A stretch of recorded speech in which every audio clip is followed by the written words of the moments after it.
मेरो मायामा खोट हुन सक्छ, तर मेरी मायामा कुनै खोट छैन। जसको निधार छोइन भाग्य बन्यो अक्षता जस्तै छिन्, कृष्ण लीलाको कृति भगवत गीता जस्तै छिन्। म गौवार भगवान श्री राम जस्तो बिल्कुल छैन, तर उनी पनि ठ्याक्कै माता सीता जस्तै छिन्।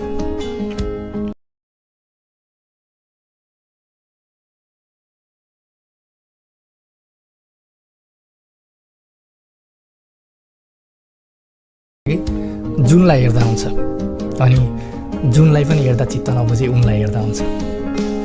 मेरो मायामा खोट हुन सक्छ, तर मेरी मायामा कुनै खोट छैन। जसको निधार छोइन भाग्य बन्यो अक्षता जस्तै छिन्, कृष्ण लीलाको कृति भगवत गीता जस्तै छिन्। म गौवार भगवान श्री राम जस्तो बिल्कुल छैन, तर उनी पनि ठ्याक्कै माता सीता जस्तै छिन्। म काँडालाई पनि नबिझाउने गरी आफ्नो आँखामा राखिदिन्छु।